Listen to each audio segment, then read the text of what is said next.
Hello दोस्तों, welcome to my YouTube channel Aakarshan Kumar कामातुर यक्षिणी। यह कहानी है राजन की।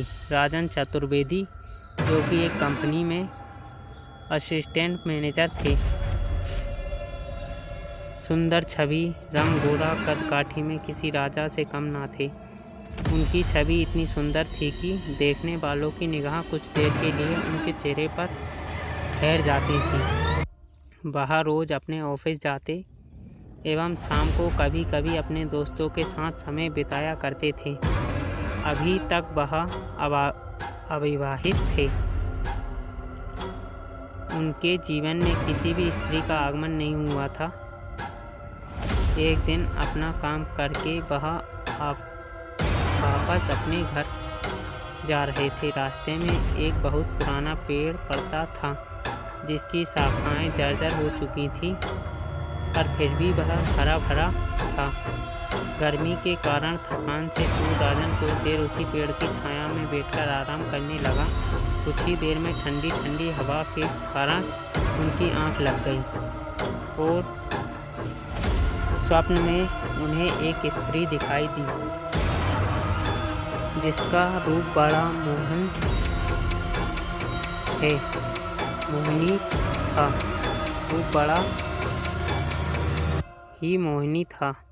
बड़ी बड़ी आंखें, सुंदर तन जैसे कोई अप्सरा हो। उसके शरीर से भीनी भीनी सुगंध आ रही थी जिसकी ओर राजन सहसा ही खिसक जा रहा था। ऐसा लग रहा था कि वह सिर्फ उसके ही लिए आई है। कुछ देर बाद राजन के दोस्त नितिन ने उसे पुकारा, राजन क्या घर नहीं चलना? आज यहीं सोने का इरादा है। एकाएक राजन की नींद टूट गई और वह तहे उठा। अरे कहाँ गई वह स्त्री? नितिन बोला, कौन सी स्त्री? शायद तुम सपना देख रहे थे। तुम्हें अब विवाह कर लेना चाहिए। और जोर जोर से खिलखिला उठा। राजन ने कहा, हाँ शायद मैं सपने में ही देख रहा था, पर कैसी भीनी भीनी सुगंध थी उसकी काया में। मुझे अभी भी वह सुगंध का एहसास हो रहा है। दोनों अपने घर की ओर चल दिए। दूसरे दिन अमावस्या थी। रात्रि में दोनों अपना काम निपटाकर अपने अपने घर की ओर चले। तब राजन को उस पेड़ के नीचे वही स्त्री दिखाई दी जो उसे स्वप्न में दिखाई दी थी। अचानक वह उसे देखकर चौंक गया। नितिन ने कहा, चलो भाई, अब आने वाली है। तुम कहाँ खो गए?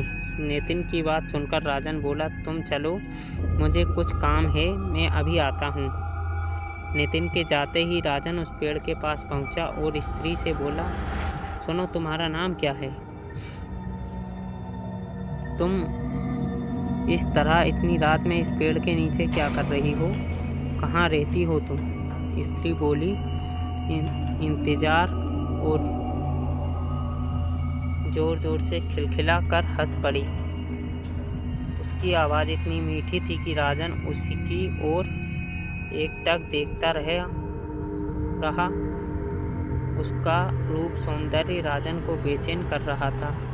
इतने में ही उस स्त्री ने राजन का हाथ पकड़कर अपनी ओर खींचा और पास में बैठा लिया। राजन जैसे ही उसके हाथों से कठपुतली बन गया था। उसका शरीर के स्पर्श से सुन्न हो गया। स्त्री बोली, मेरा नाम मोहिनी है और मैं अनाथ हूँ। इतना कहकर वह राजन की ओर बड़े ही आशा की दृष्टि से देखने लगी। राजन ने कहा, तुम यहाँ इस तरह क्यों बैठी हुई हो और अब तक कहाँ रहती थी? मोहिनी नहीं, उसने कहा, क्या करोगे जानकर? मैं अब तक अनाथालय में रहा करती थी, लेकिन जो अनाथालय चलाता है उसका मालिक की दृष्टि मुझ पर पड़ गई और वह मेरे साथ ज़बरदस्ती करना चाहता था। जैसे तैसे उससे अपने आप को बचाकर भागी हूँ। इतना कहकर वह फूट फूट कर रोने लगी और राजन के कंधे पर सर रख दिया। राजन उसे बस एकटक देखता जा रहा था। जैसे ही दिन निकलने की शुरुआत हुई और वह गायब हो गई। सुबह सुबह शोर से राजन की आंख खुली और पास में ही खड़ा व्यक्ति उससे कह रहा था, क्या बाबूजी आज यहाँ सो गए, घर नहीं गए? राजन उठकर अपने घर की ओर चल दिया और जल्द ही नहा धोकर अपने ऑफिस पहुंच गया। राजन का मन आज काम में नहीं लग रहा। उसकी आंखों में मोहिनी की छवि घूम रही थी और कानों में उसकी आवाज़। शाम के समय जब वह फिर घर की ओर जा रहा था तब उसे उसी पेड़ के नीचे वह खड़ी दिखाई दी। राजन जल्दी जल्दी उसकी तरफ बढ़ गया। नितिन उसे देखता ही रहा कि वह कहाँ जा रहा है। राजन ने उससे पूछा, तुम कहाँ चली गई थी मोहिनी मुझे छोड़कर? मोहिनी ने कहा, घर की तलाश में भटक रही हूँ कि मुझे कुछ काम और रहने के लिए घर मिल जाए। राजन ने उससे कहा, तुम बुरा ना मानो तो मेरे साथ मेरे घर चलो। मोहिनी बोली, आपका परिवार साहब लोग क्या कहेंगे? राजन बोला, मैं अकेला रहता हूँ और उन लोगों से तुम्हें डराने की ज़रूरत नहीं। तब मोहिनी ने कहा, ठीक है, मैं आपके साथ चलने के लिए तैयार हूँ, लेकिन एक शर्त है कि आप कभी किसी को नहीं बताएंगे कि आपके साथ मैं रहती हूँ, ना कि मुझे किसी को मिलवाने लाएंगे। बस तभी मैं आपके साथ रहूँगी। राजन ने स्वीकार लिया। मोहिनी राजन के साथ चल दी। राजन मोहिनी का साथ पाकर बहुत खुश हुआ था। घर जाकर मोहिनी ने सारा काम संभाल लिया। राजन के लिए स्वादिष्ट भोजन तैयार करना, घर की सफाई, और जब रात होती तब मोहिनी बड़ी ही सुंदर दिखाई देती।